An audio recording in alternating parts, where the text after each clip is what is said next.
Fight For It Radio is back with the post show for Fight For It X, and I don't know if words could do that card justice. I couldn't believe how much fun that night was. That was hands down one of the best and smoothest nights of fighting I've been a part of. I've been a part of some shit shows. Yeah. Oh yeah. I mean, that seems to be almost par for the course with the amateur MMA scene anyway. Like you can never even professional fights are still like everyone sees with MMA being like the only major sport growing speed right now. Mm-hmm. People are seeing how crazy fight cards change, even at the highest of the high levels, and then at the amateur levels, it's like that. And then look out, bears.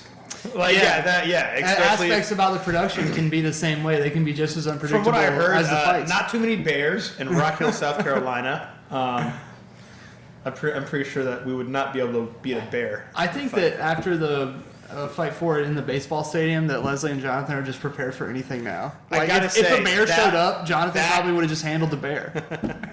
You know what? When you bring up the baseball, there's a lot of emotions that come up with that. Compare the show in Rock Hill to the baseball show. And it's I feel like at one point I'm literally talking to a microphone to an angry drunk audience saying, I have nothing left in me to tell you. Just please don't leave. I'm going to keep talking into this mic. And please just don't leave us alone. Just stay. That wasn't one of the shows you were talking about when you said you'd been a part of some bad ones. No. Exactly. No. Exactly. So even that show, the bar is very low for the MMA scene. I've literally been to fights where they're like, hey, just don't try to fight on that side of the cage. What do you mean? It's not safe. What?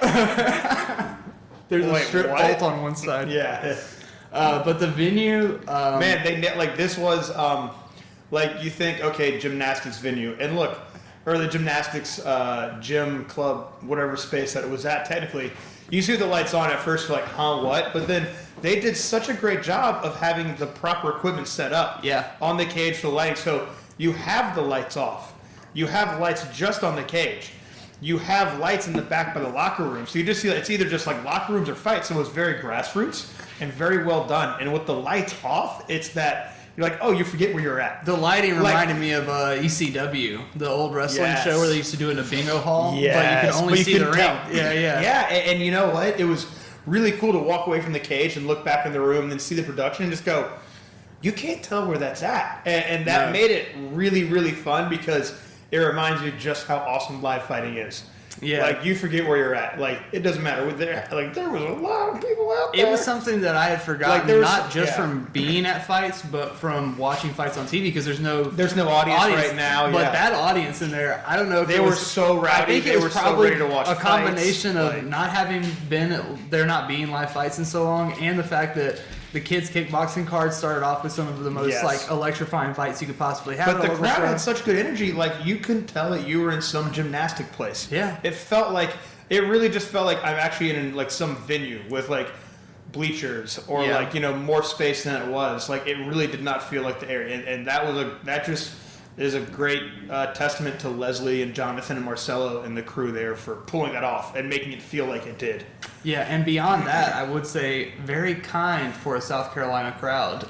There was only that one moment that they had when the draw was announced where they got a little rowdy, but you put them in their place. I was apparently nicknamed Daddy Hayes. That's what the chat was calling me. Or something like that on the chat, and I just went, all right, so I've entered dad mode in my life. The Dad Hayes had to shut him down. Then later you became Commissioner Hayes during the pro wrestling segment of the show. But we'll get to that. We'll definitely get to that later. But yeah, those kids kickboxing, that portion of the card. You and Sammy, you were so right. Y'all didn't know. Y'all were talking about, I don't even know what you're talking about, these kids kickboxing matches, and I went, okay, hold the phone here. You're welcome that I'm in this room and about to drop some kids fighting knowledge on y'all. That's why you're here, bro.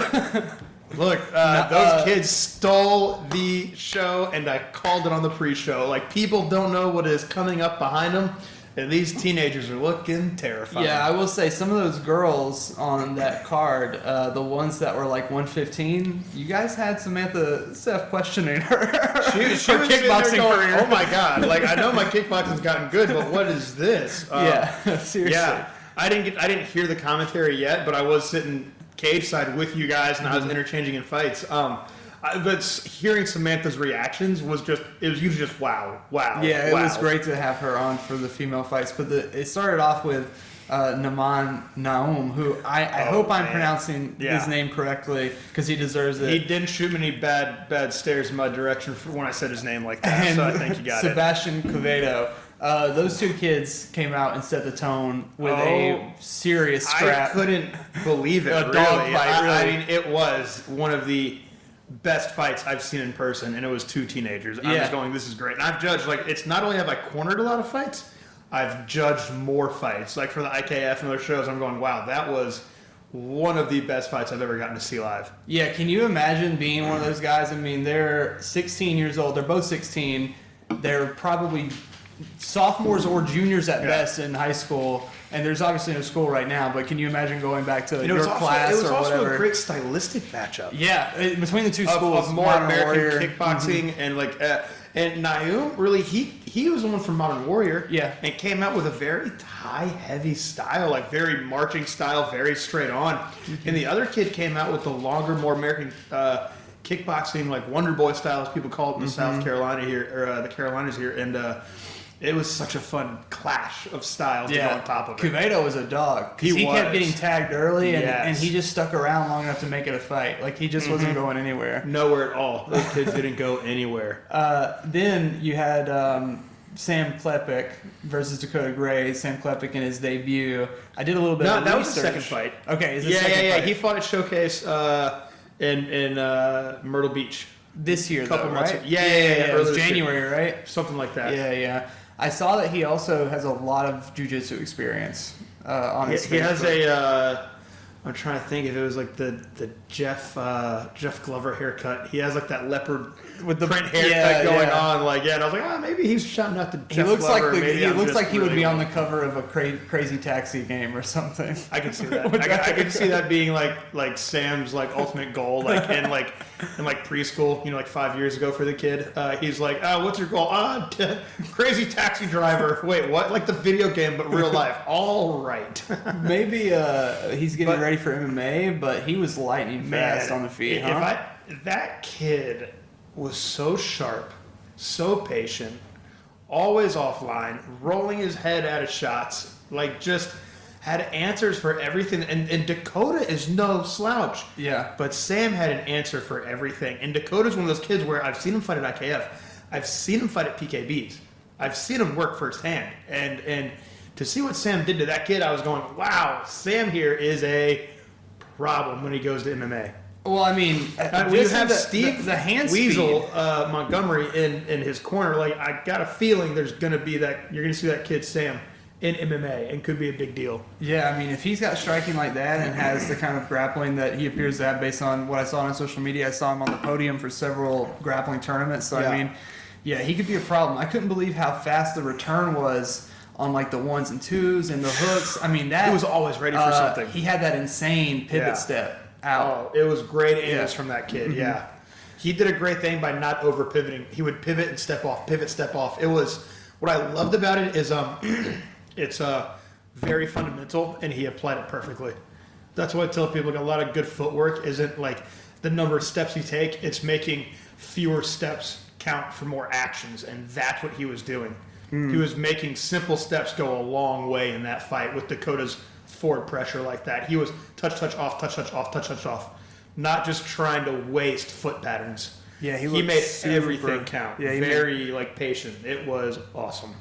Efficient, economic, and super technical. Unlike most of these kids nowadays. Unlike most adults, really. Unlike most adults. I look at him and I'm like, wow, I'm an inefficient man. Yeah, he approached that whole fight with the level of expertise that was way beyond that of a one-fight guy in my mind, especially for a kid his age, These kids are soaking it up. They're watching it, or they're playing it, or they're doing it. Then we get into the real violent stuff. Oh, my goodness. We get into the super violent, and we're talking about the female kickboxing fights for the youth. the real violence. Starting with Sarah Beth Speaks, who just put it on. I think Samantha was like writing down his kids' names and info for to be training partners. Yeah, definitely. Yeah, especially Sarah Beth because they were very similar in size. Yeah. But yeah, she had a super early body shot that just seemed to take all the will and most of the fight out of her opponent. But I will say that Risa Rebels was extremely durable. Absolutely. Because you saw all the other body shots on the card that were big like that were on the boys. People. They stopped them. Yeah. That girl went to the 8 and almost 9 and then stood up, and I was like, are they gonna let? Man. Yeah, I was like, I don't know if they should let this all go. Getting pretty tense with that, and it still went the distance. I believe, right? Yeah, she hung tough and hung in there with Sarah Beth Speaks, who's a killer apparently. Yes. First time I had ever seen her in the kickboxing arena, but man. Oof, she put it on that girl. Very mean. Very clean technique and seemed to go on and on. It was really late in the third round when she finally started to look visibly tired, which is a great sign for someone who's that early on in their amateur career. Then you had the phenom, the Madison Reed, the 105-pound Mike Perry, as I like to call He her. landed how many spinning back fists that sounded like absolute gunshots going off on this girl. She got 2 knockdowns by spinning back fists. Yes, you couldn't hear me on the headset, but I was telling Talia next to me, like, hey. This poor girl has no idea what the hell she is in store with Madison. Like, and it was one of those things of like, I've seen it as a judge, I've seen it as a corner, I've seen it as a coach and a fight fan. You see a person where on their face they're going, what the hell is this? I did not sign up for this. I signed up for a fight, not this. And it's like, well, technically, this is what's out there, so you got to be ready for it. And Madison was just a tornado, and this girl was not ready for it that she fought. Like, I have to be honest. Like, she hung in there. She was very tough, but dude, yeah, that girl was not having a good time. It reminded me of when you see people face Habib, and like Edson is the most famous example, but he's taken down and he looks at the camera and like, they're like he looks like the camera like Jim from The Office. Yes. And it's just like, he's having a moment of like, here, let me tell you how I got here. I'm in here with a guy who's been wrestling bears since he was 6 years old, and I feel like that's what Allie Tucker felt when she was in there with Madison Reed. Oh, yes. Madison Reed is someone, I know Talia was very excited to see her compete because Talia and I have seen her at a lot of PKBs. She did that video of her kicking down the banana tree. Yes. Insane. Yes. Insanity. I believe like she did like Taekwondo from like she could walk until like she walked into Lake Norman Muay Thai a couple years ago. And she wants to be a fighter. Insane. And it is just incredible what I think that kid could be doing in a couple years. Oh yeah, and she seems to really enjoy herself when she's in there. She had a blast. Like she loved every second of being in there. It doesn't strike me as one of those situations where when I see a kid that young who's that good, I often think like, could they really be having fun in there, or is this something their parents want more than they want? But it was immediately obvious to me that is not the case with Madison wanted Reed. To be in there. Yeah. She really enjoyed when she almost finished her. She wanted that finish. She was going for it the whole time. When they did the standing count on her, she walked off like she finished her, you know? She just waltzed right away from her. Oh, we got a Chance invasion here. Hey, Chance. Okay, I know. This is my dog Chance trying to say hi and intruding. She has been a Fight For It spectator before. She has sat ringside with me at Fight For It shows. Chance, okay, not now. Then we got into the adult kickboxing. Your boy Anish came out victorious. You were beyond ecstatic for him. It was a great debut, and this is a kid who has like 8 months of kickboxing training. Yeah, he looked great. And I remember, like, I met him when I was doing the Cowboy Karate at the Park sessions. And Samantha Seth was like, hey, so you're doing jiu-jitsu here, and you tried out kickboxing last night. Go hang out with Trevor Hayes at this park. And he just goes, okay. 18-year-old kid just graduated like high school. Now he's 19. But he showed up at the park one day, and he was like, oh, hey, Samantha Seth told me to come out here and train. Cool. And then I went, hey, wait, how long you train for? He went like 2 sessions. And I went, okay, all right. This is going to be fun to work with. And he's shown a lot of growth and commitment since like that first session. And he goes like, oh, so I could be a kickboxer one day. And I went, yeah, if you want to be. Like, absolutely. And he put the work in for that fight. And seeing him go from like scratch to that was a lot of fun to see, like from a coach's perspective. Like, it was a really cool moment. And he seemed to enjoy the night after the fight as well. He loved it, just hanging out because he was like... He crushed a whole pizza. We watched him crush You saw him eat and eat. I think he had a 10,000 calorie day. He had a pint of ice cream and a whole pizza after the fight, and it was well earned because he worked his ass off in the ring. He was constantly moving forward. His opponent, Eric... Joe, I'm sorry. Yeah. Joe Martinez. It was Martinez. I was about to say Eric Martinez. Joe Martinez. Great boxer. Like Anish walked, like the 2 times that Anish sat still, he got cracked. He kind of reminded me of I was like, man, like you're gonna fight a boxer. Like just put hands out, beat his volume, and mix in kicks to beat the boxing. He went, okay. Yeah, and he also knew how to fight a southpaw. We mentioned that during the bout. It was like every time Joe could actually plant his feet and swing, it was a problem. But Anish just was going forward so he just had an option right off that he had to keep pedaling backwards. But yeah, Joe Martinez, man, he's got a lot of potential. He reminded me of some of the great Mexican boxers, like with that style that he's got. And it's, you know what, being caught, like seeing how he still fought on the back pedal like that, like he handled himself. Dude, a lot of people, like I was sitting there going, I can't believe this guy. Well, it's also okay, Joe Martinez, I got to say this. You really can't break Mexicans. Like it is really hard to do. Like I've seen it like when I cornered Evan Arredondo at Worlds. They're tough. I was like, okay, Evan, you're an American Mexican, and this is a Mexican from Mexico. So you're gonna beat him by decision, and here's how. And he was like, what do you like? I mean, head kick after head kick, and the guy wasn't going away. And I was like, dude, it is so tough. Props to him for fighting on the back pedal like that. Like that was impressive. Yeah, how he handled himself with that back pedal and how he was still dangerous from the back pedal. I feel like his next fight, he's going to be ready. He's a bit more. He could actually benefit from being a bit more like stationary, like learning how to fight stationary. Yeah. I think one thing that I would say about the Atlantic guys is you see a varied degree between the guys who only train at Atlantic and the guys who go to Atlantic and then go elsewhere for different looks, sort of. You know, like I think that when you're in that Atlantic gym, they all have a style that most people, like when they see the name Atlantic MMA beside their opponent, they're like, all right, we can get ready for someone who's pretty boxing heavy, et cetera, et cetera. That's essentially, and I feel like that's what they end up sparring. That's what I told Anish. Like, we have so many boxers to train with. I made him get a lot of boxing rounds in for this, and I was like, you're fighting someone out of Atlantic. Like, they're a tough gym, but it'll be a boxing match. Like, they'll try to turn it into a boxing match. It's like, okay, like this is how you counter the boxing match. And for amateurs, like, it's great to have that in front of you. Yeah. Like, that kind of hand pressure, like early on in fights. But then you see a guy like Josh Crouch who trains at Atlantic, but he also goes where he can to get various looks. I know he was training with Alex from Road Combat Club after they fought. Oh, yeah. Crouch is very much about getting out and training people that he's trained with. And with him taking on that role as like a coach, an assistant coach there, like it's something you have to do. Mm-hmm. I was always a believer in that when I was younger. I think that could benefit a lot of those guys that want to go to the next level. Yeah. They have a very solid program there. I feel like if they focus more on Muay Thai, they'll have a better Muay Thai program, but they just focus so much on boxing. They have great boxing for Muay Thai. But I feel like, hey, just and then when they go to remove 1 or 2 boxing classes a week, or make the people doing Muay Thai do 2 more Muay Thai classes a week, like less boxing classes, like in the lead up to a kickboxing fight. But then when they go to a boxing competition, they have like a 90% win rate. So obviously, obviously they're doing something right over there. Like, they're boxing. Like I know when I see them at a boxing tournament, I'll be like, oh, damn, this is.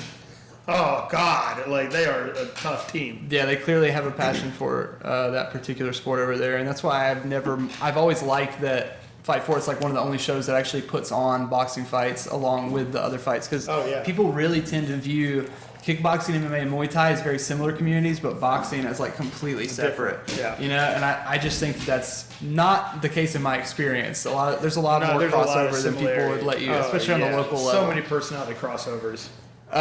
We're not going to talk about every fight. We're mostly talking about the fights that we feel like really stood out to us. So we are going to skip a couple here, but I do want to talk about Jason Dula versus Joel Suggs. Oh, my goodness. It was crazy, right?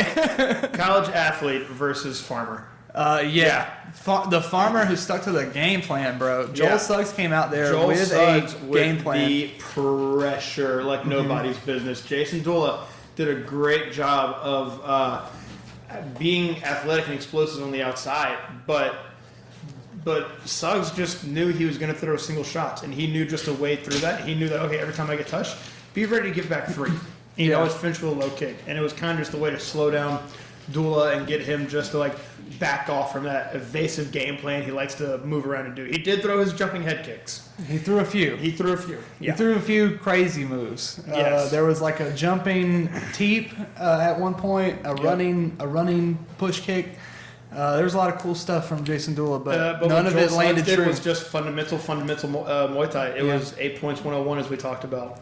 Yeah. And Jason took some big shots and kept coming forward. I mean, Joel was landing, and that's a dude who can throw. And Joel, for a big boy, had some crisp combinations with hands. And they were, what I liked about him is that they were simple. Yeah. Simple, like 2-3 pots, pop, pop, pop. Yeah, I was about to say, he kept going back to that 1-3 hit. It was very simple, and I went, oh, that was great to watch. Step out leg kick, which definitely... Chris does a great job with his guys on just implementing like that. What a cornerman, too. Like, everything he said, Joel immediately... Like, I saw him, the immediate adjustment. We were lucky enough to have Joel be in the blue corner, so he was literally right next to us, so I could hear everything that Chris was saying. And, man... Chris is a guy who has such a mind for combat sports. Yeah, as long as I've known him, like, he really does dig it. Like, he is always watching fights, or he's collecting He-Man action figures. Yeah. He does like that. Everybody's got something, man. But, man, he's always bringing home champions in Muay Thai, and he's the best at executing the traditional Thai style out of North Carolina. Hands down. And sticking with the super heavyweights, we'll just mention, Tad Collins coming out, getting the huge quick win. Oh my goodness! Yeah, he looked like I said it on the broadcast. Alex came out and got right in front of his face, but then Tad just cut the angle and threw an amazing question mark kick. Yeah, that was question mark kick in the follow up just put Alex and Heat down and out. It was one of those situations where some fighters would land that and not be 100% sure if it landed true or not, and let their opponent recover. But as soon as Tad smelled blood in the water, he was like a shark. Yeah, he jumped on him hard. Yeah. And you saw the result, obviously, devastating finish for him. But, I mean, he looked phenomenal. Yes. In great shape, obviously. Yeah. I want to see him against Joel Suggs at the next fight for it. I think I'd like to see that as I think that would be awesome, right? That'd be a fun, heavyweight title fight to set up. Just like a regional title fight. Yeah, that could be a fun one. And then we had one of the biggest, scraps of the night, which was Lindsey Munn versus Hannah Palmer. Oh, my goodness. Lindsey Munn. Out of Form Fitness. Fighting for the win hard after that first round. The whole time. She took some big shots in the first round, and it seemed like she was even outmatched in the movement and the speed, but her toughness and her tenacity, that was something else. She completely by the end of it was walking Hannah Palmer down. Yes. And Hannah Palmer was just so out of gas. But Hannah Palmer looked great for her debut. It was a fight that was delivering on all levels. When debuts fight each other, it's usually the person that can implement the most pressure can win. Mm-hmm. And she was implementing a ton or the early person on. that can deal with the pressure. It's one or the other. And it's very I tell all first fights are 50-50. Mm-hmm. That's how it goes. And Munn, she really just committed to the game plan of pressure. And stay forward. She was in phenomenal shape. And the shape makes that difference to push through. It's exhausting to beat up. Yeah. And that was probably, in my opinion, one of my favorite fights that we called that night. I would say that it might be the kickboxing fight of the night as far as I'm concerned. After that, Brandon Rollins coming in on short notice. We got to mention that this was a night of crazy body shots all over the place. In general, there was just so many finishes, especially there were multiple by knee to the body, which you never see. Yes. He kind of set the tone. He kind of set the tone of that, and that he came out on the break on Zach Rollins or Zach Thrift, and he was so patient on the exchanges that Zach came out so heavy, and Brandon Rollins went, okay, all right, cool, all right, let me just see where you're going with this, and Zach did the same thing 3 times in a row, and Brandon went, all right, bet knee. Good God. I can't believe how quick that was. The patience and the range the range management he displayed during that opening blitz, especially because that opening blitz got a big reaction from the crowd, but I was like, He didn't land very much, if Zach, anything. Zach had a big fan base there. Brandon, man, he was evasive until he was, like you said, patient in those exchanges, picking the right shots, and none of them selected more correctly than that knee on the break. I mean, that was a beautiful finish, probably the best of his career, best he's looked in his kickboxing career that we've seen for sure. So happy to see him. Yeah. I'm glad I've gotten to get some training with him and to see him come out and just deal with that pressure and just stay patient like that. I went, ooh. I told my fighter like that was a cool shift to see. Like that was neat to see him like level up like that as a fighter. And then we had the local legend Billy Jack Cup making the walk in kickboxing against Sam Marlar for the first time. Jiu-jitsu practitioner turned MMA fighter, and he looked great. Kickboxer. Yeah. Let's see. He fought an opponent that had less experience fighting overall. Was 1-0 in kickboxing.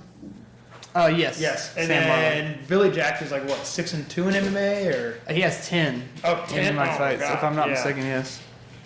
So I mean, with experience like that, it doesn't matter. Like it's gonna be like you're gonna have the advantage, but it also showed like hey, that guy that won kickboxing match still had some problems for Billy Jack, and it was like you can tell like Billy Jack was hitting someone that was used to getting hit, and that is something that you forget in MMA sometimes. Like these guys play that fencing MMA game, and you see how Billy Jack had to go like, oh shit, like let me get in front, and he had to like that was the most strikes that Billy Jack has probably thrown in his entire 10-fight MMA career. Yeah, I would say so. If you think about it, like the number of strikes he had to throw, and you have to be comfortable throwing that much as you do having it get thrown back at you. He wasn't even really breathing hard when the fight was over either, which I was really impressed with. And that's what I was impressed with, is that he was like, okay, this is the best way to work on my striking volume and patience. Because his opponent wasn't going anywhere. Like, he was getting tagged up and came forward, and Billy Jack had to stay ahead. He had the experience to stay ahead, and he did. He's at Jim O now, too. Yeah. So, he's in there with some monsters. Some bad dudes, for sure. So the future looks bright for him. Who knows if that's his last kickboxing walk or if he does it a couple more times before he goes pro in MMA. But I know that that's what's on the horizon for him. He's going to be a problem in the pro MMA scene here soon. And then we had the main event of the kickboxing card, Jaden Noblezada versus Siegel. My God. Noblezada, man. Out. Flying knee to the body? Flying knee to the body? Against a decorated fighter from 8 Points Muay Thai. Certainly a great opponent, not a slouch at all. Someone that you would never see that kind of finish on in 1 in a million, and happened to be the second knee to the body shot of the night. Yes. Might be the most brutal finish. Yeah, I feel like that just for the the Rollins Thrift fight, intriguing fight, but like it was a weak matchup. Weird scenario for Thrift. This fight happening like it did against like the schools that it was from North Carolina, like everything behind it, I feel like that's like the knockout of the night. They were the most experienced strikers on the card. Yeah. And I think it kind of showed. And they're both teenagers. Yeah. They're both kids. They're both 13 years old. 13. These guys had one of the most violent finishes of the evening. Sorry, that's my dog interrupting the broadcast with her bone. It's okay, Chance. It's okay. You get left plenty. Jaden Noblezada, crazy brutal finish to end out the kickboxing card, and then obviously, we took some time off to do some combat jiu-jitsu, which you got to commentate. I got my little break during that time. What did you think about combat jiu-jitsu overall? Well, it happened. Yeah, it did. I guess that's all that you can really say. I understand the concept. I feel like we just need to get more MMA guys to do it to each other. Yes. Yeah, maybe. Like some of y'all jiu-jitsu guys definitely don't understand this whole ground and pound thing. Like I get it. Like it's definitely not for everybody. Let's just get Johnny Buck in there. You know what? Let's get Johnny Buck in there because I feel like he would just smack the crap out of someone. I feel like he would club somebody. Yeah. I absolutely think so. I feel like combat jiu-jitsu has a fun play. It's a great concept. You just need the right matchups for it. Yeah. Hey, let's not forget, we've seen the growth of the kickboxing talent in the area in the past 5 years. I just think that a lot of the guys with the combat jiu-jitsu and how MMA is growing still, the combat jiu-jitsu could become a fun feeder for jiu-jitsu guys to become MMA guys. fighters. Yeah. Without taking that kickboxing route. Because kickboxing isn't for everybody, but combat jiu-jitsu definitely has a place in the MMA community to become a transitional, different type of competition. But maybe just more purple belts, brown belts, black belts, and less blue belts. Just more MMA fighters. Just more MMA fighters in general. Or at least make it just MMA fighters versus jiu-jitsu people. That would be interesting too. Make someone wear a gi. Oh, I don't care. But Make him go like old the school. gi's versus like new armor school. for the slaps though. New school has to wear booty shorts. Johnny Buck, we'll sell them to you if you need any guys, by the way. Then we got into the meat of this card, and some of the craziest moments of the night really came from the MMA card. The beginning, the opening fights of the MMA card were just bonkers. Yeah, there were so many. There were like 3 straight finishes, I believe, or 4 straight finishes. Let's see here. Eric Rivera got us started off with the come from behind triangle win. Yes. That was something else. See him come out in that third round, and I was talking about on the commentary. I was like, man, he knew something about that third round that his opponent didn't know. Like he knew that he was going to keep attacking for that triangle.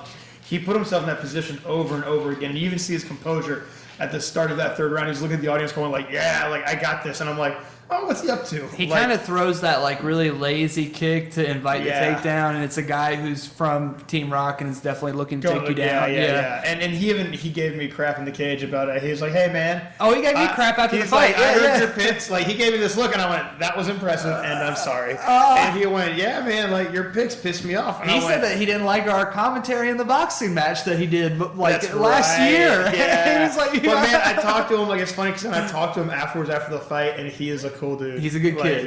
He's a good kid. I can't wait to see him do this again. After like that kind of win, great grueling come from behind win. Like that's something that is a real like wherever you go in this, like that is something you take with you. Like forever. Nobody will ever be able to take that moment away from it. And honestly, moments like that where you're getting the shit beat out of you for 3 rounds and then you submit a guy in the last like 2 minutes of the fight. That's like what MMA is about to me. Like that's what makes it different from soccer or football, or any of the other more traditional sports. You still see that even in like boxing and kickboxing, but like in MMA, so many different ways. Right. Yeah. Combat sports in general is the only sport that I follow where you can have that golden snitch like moment where no matter how badly someone is losing, they still have the punchers or the grapplers chance or whatever the case may be, and it will always make things interesting. It certainly paid dividends for Eric Rivera in that fight. Yeah.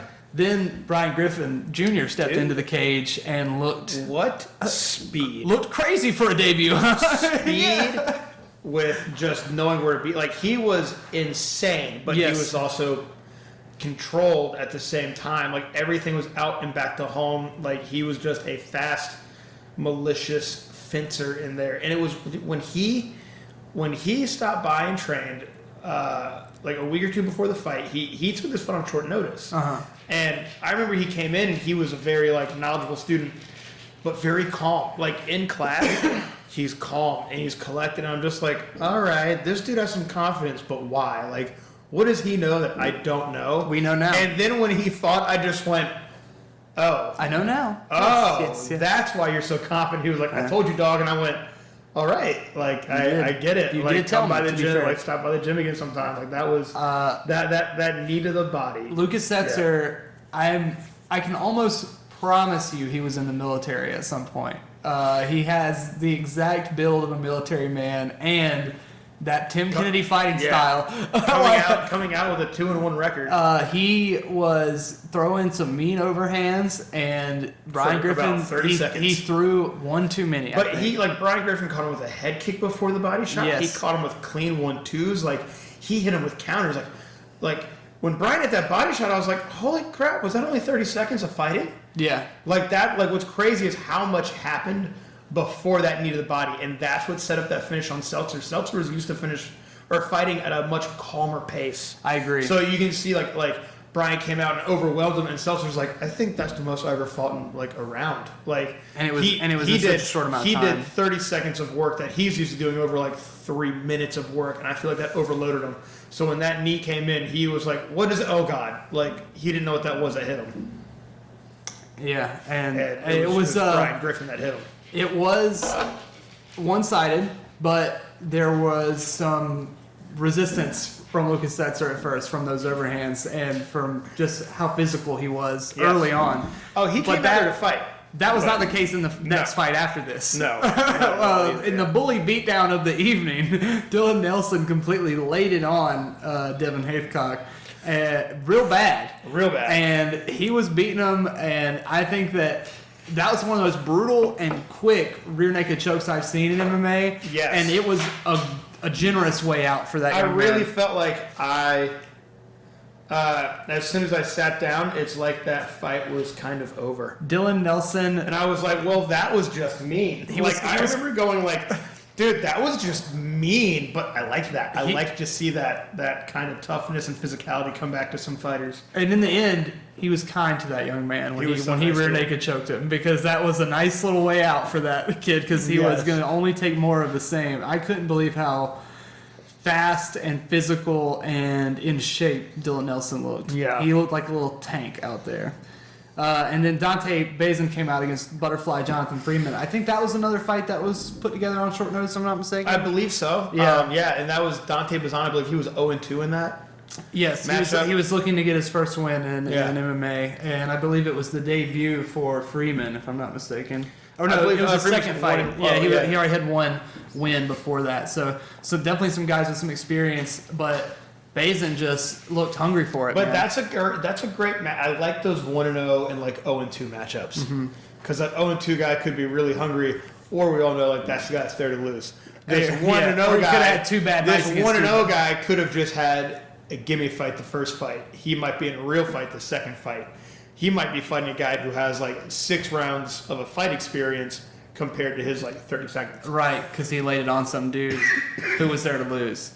Whereas Dante Bazin might have been out there against like 2 guys like that were just like some scraps. murderers, and he was like, okay, this is what I have to get to, and now he could be on that next run. And so I mean, he looked good. He did not look like a guy who was 0-2 before last. No. Yeah, he looked very good in that fight. So I'm actually interested to see him come back. Hopefully, we get to see him on the next. He's with 4M, is he not? Yes. Form Fitness, yep. Yeah, Form Fitness. Matt Fleming has been doing a great job with those guys. As you can see, they went 2-1 on the evening.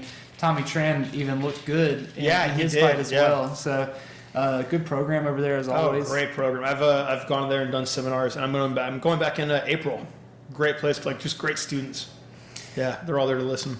Then after that, we got into another heavyweight throwdown between TK Thailand Mattress when he went against Markel Fullwood Jones, finishing him late in the fight. And it was like 4:58 or something like that. But it was like the second round. Yeah, because when the finish almost happened, when the finish almost happened at the end of the first, it was an eye poke or something, and they came back. There was like 1 second left, so they just. Yeah. It felt longer than it was. It really. did. And there was someone behind me yelling bullshit, and I looked at the guy and I was like, "Yo, like you never fought before. How do you know that? Because you're yelling bullshit. Like, come on, man. Like, yeah, he stopped it with like a second left, but guess what? Fullwood was kind of getting tagged up before that. Like he was on the back pedal. Like he was getting he had some great returns, but man. His opponent TK was throwing some hammers the whole fight, and that was insane to watch. They had a good back and forth battle. They had a great back and forth, but that last exchange. But TK was slowly just pulling ahead, slowly finding cleaner shots more and more each time. It seemed like there were exchanges that Markel was able to win, but as the fight went on, it became more and more obvious. TK always had something at the end, even when the last word or something like that. Yeah, you pretty much. That's what he had the last word on all the exchanges from Fullwood.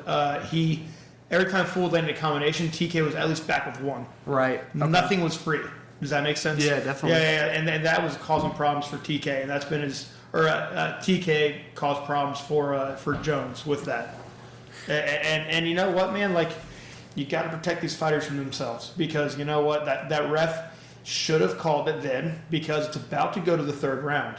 And it might get worse. And guess what? They're heavyweights. It'll probably get worse. Like, Jones could have walked out and been slept in the first 10 seconds of the third round. And people have to understand that. And I was like, I will always get mouthy with someone in the crowd when like a referee does. I'm like, look, these are amateurs. They ain't getting paid. Stop the fight. Hell, you see someone is like dazed from the first shot, you should stop that fight. Mm-hmm. Like in amateurs, like we see it. Like some people just don't belong in there. And like Fullwood's tough, but like, hey, it was a good call for especially at the amateur level. Yeah, dude. Because these people have lives to get back to. These are heavyweights. Yeah. That's some scrambled eggs. For sure. So. Or it could have been. Luckily, Markel he never went down. He was never unconscious. Sean's a good ref, man. Sean's a super good ref. We talk all the time at IKF fights, MMA fights, and he's got a lot of good knowledge, and we go back and forth on all kinds of stuff. So whenever he makes calls like that, I'm like, he's like when he was reffing Muay Thai. I remember like some people, it was like he got the rules mixed up once, but like whatever. Some people do that when you change rules at fights, but like for MMA, man, he makes some great calls. I mean, when you think about when you work an assignment like Fight For It and there's 30 fights on the card and you work 10 fights if there's 2 other referees, which there were. Yeah. So I mean, when you have 10 Donnie fights a night, you might make a mistake or two. And Wayne Spinola is one of the best referees in the entire business, and I've seen him make a mistake or two in there. So yeah, you can't fault him for that. I think it was a great stoppage as well. Yeah. After that, Kevin Peraza took on New Millennium Fitness's Michael Hall, and decision. Highstein MMA continues to roll on with that impressive. Yeah, Highstein was 3-0 on the show. I think that they had the one dropout, so I think they were 2-0 because Emmanuel fight. Yeah. Like it's so funny. My phone just went off and it was Emmanuel. He comes up and he trains every now and then. Such a good dude. Yeah, and I wish we could have seen him compete because he's obviously a beast. Kevin Ferrand, Tom Ziegler over there. Ziegler. He messaged me on Facebook to let me know for future productions. Sorry, Tom. Okay, I called. But he couldn't have been nicer about it.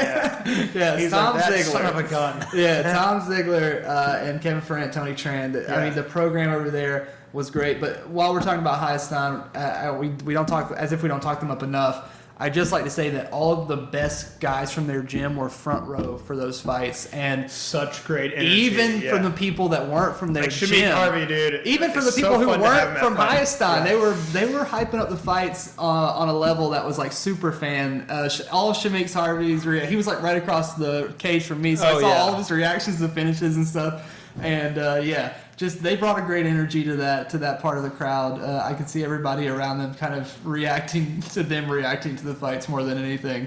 Then after that, Tanaris Dooley took on Gavin Thomas in a really good little back and forth fight. With it really was kind of that striker versus controller grappler style. And for me, it ended in a draw. And for who the grappler was and who the striker was, like it was kind of interesting to see because Dooley looked like he wouldn't have been able to scrap like he did from appearances. Yeah, like physically. When you look at that matchup, like you feel, or no, I'm sorry, Thomas. Gavin Thomas is the person that you wouldn't expect. Like Dooley looked like a stud. He was a physical specimen. When I saw these guys get in the cage, I went, "Oh, what kind of matchup is this?" Yeah, but then the fight started to play a different story. Man, Thomas was tough. Thomas could strike. He was loose. So even though he was getting hit by big shots, he was never loaded up. He was always rolling off with the shot. Like he didn't have like the most muscle, I'll say. Yeah, that Saga gym, they actually looked great. They really impressed me for a gym that not a lot of people know about exactly, right now. Yeah, I was like, Saga had some great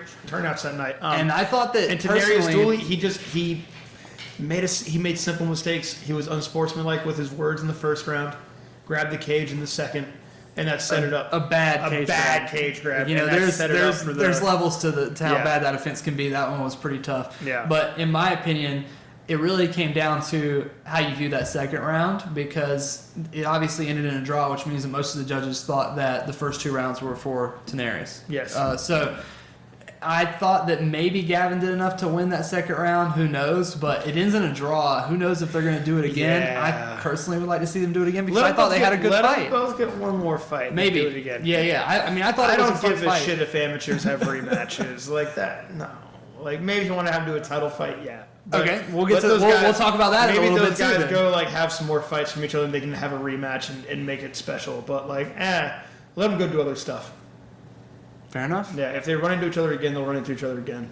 Then after that, we saw the state runner-up, multi-time finalist, wrestler, high school champion, Josh Gilliam make his debut in MMA against Aaron Harper, who he finished in the second round. He looked great. but didn't really see a lot of the wrestling that he's Really known didn't. for. I was like, He was in there scrapping, slinging, banging. I was like, oh wait, he has that kind of wrestling pedigree? Because I was Yeah. like, from what I remember, he was slanging and banging, like you just said. And yeah, you were saying that, and I just went, Well, that's because like while the fight was didn't happening, know that. people that he wrestled with were coming into the chat to tell me his wrestling accolades. oh wow. Because I was like, where is this kid? Where was he kid wrestling from? out of before? I'm not quite sure. We don't have internet at your house, or I would Google it. Sorry, I'm such a dirty I don't believe the internet and 5G gets in my head.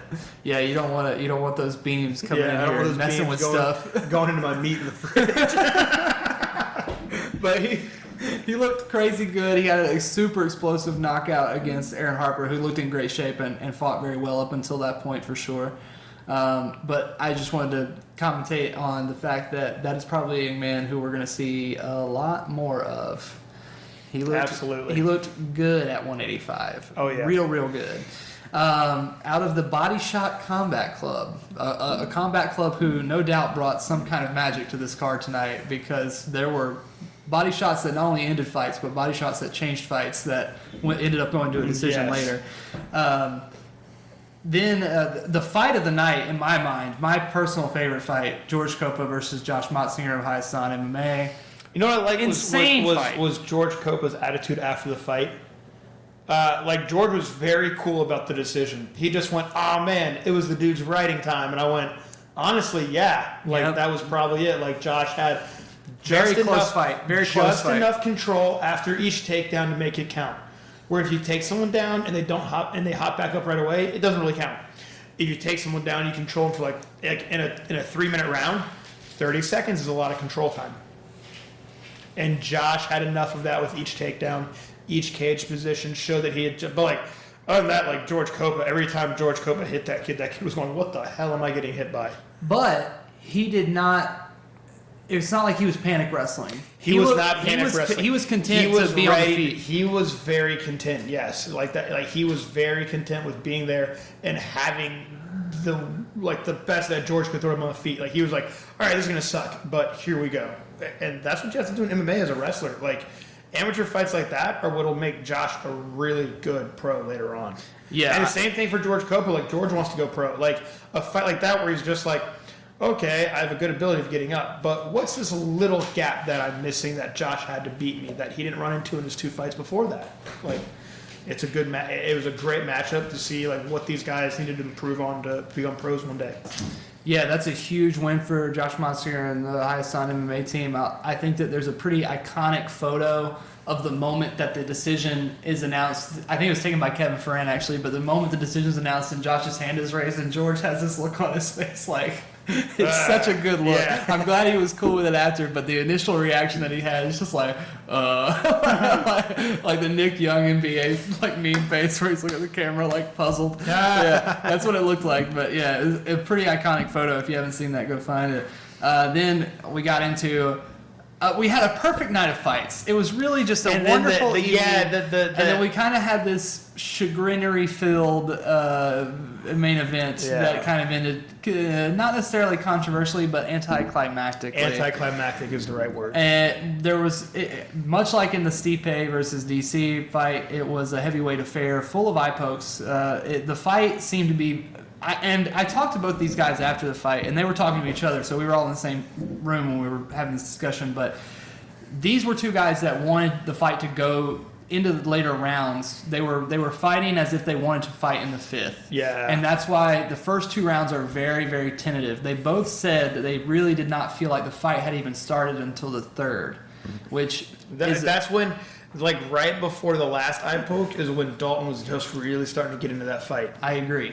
And that was like interesting to see. I was like, ooh, this could have been way different because from the get-go, like Caleb Harris was landing the better of the exchanges. Yes. Just had the leg kicks from Caleb Harris were big deals. Caleb Harris had really smart reads on the cage where I was talking about. I was like, oh, he's about to set up like just an easy takedown off this. Like he did put Dalton on the cage, and then he did put him on the cage. And he whipped him. And then he went, oh, is that what you have on the cage? Cool. So as soon as he went in the 3rd time, whipped him on, and I was like, oh wow, that was a great snap. That was impressive. Like Caleb Dalton even had a look of surprise on his face, was like, oh really? shoot, like, yeah, like really? really? Whoa, wow, yeah. But man, as far as heavyweight fights go, it was a good fun fight.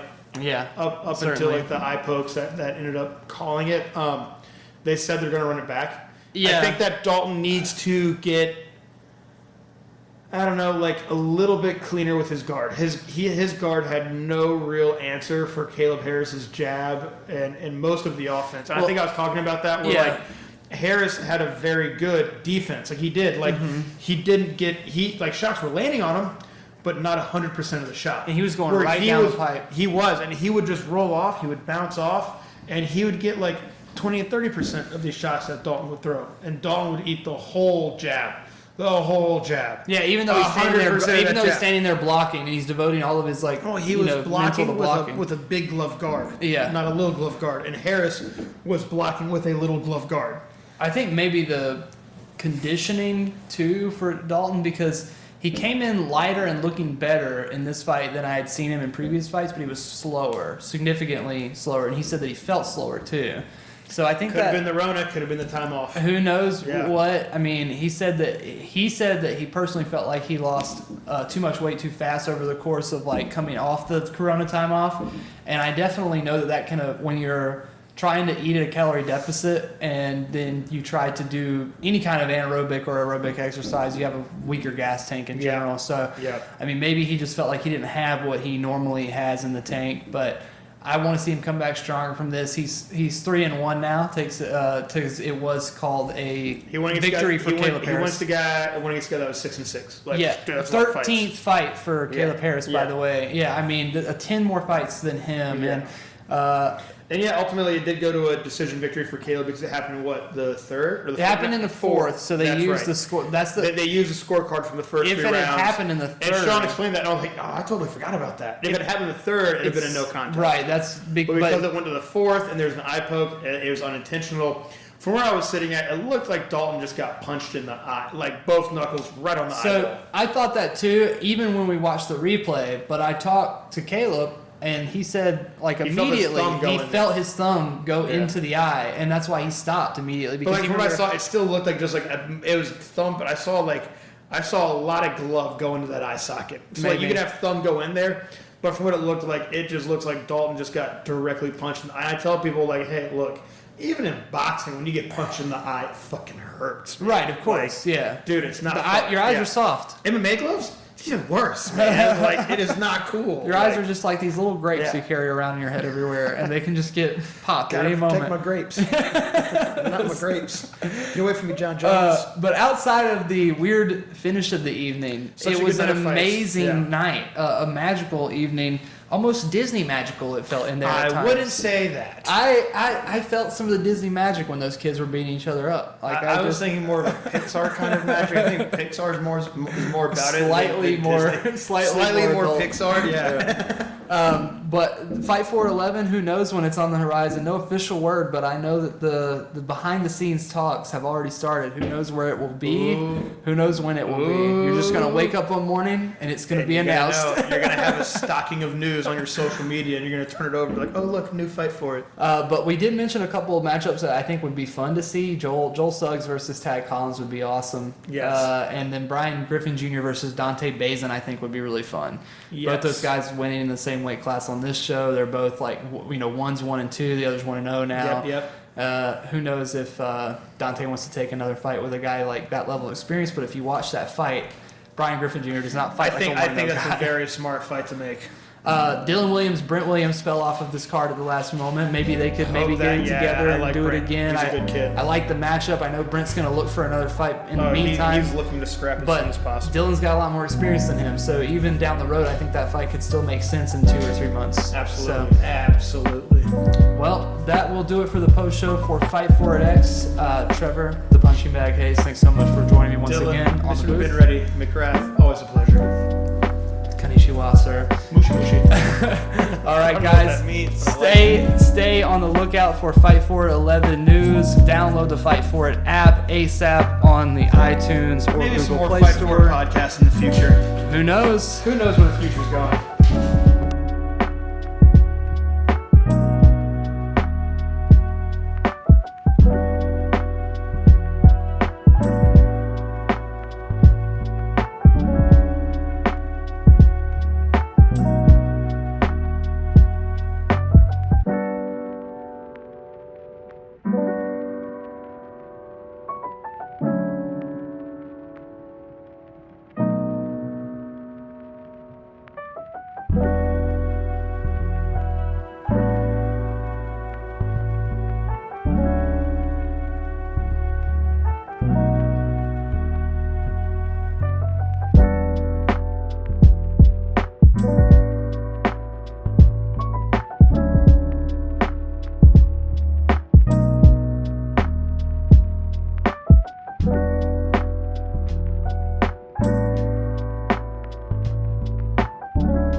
Bye.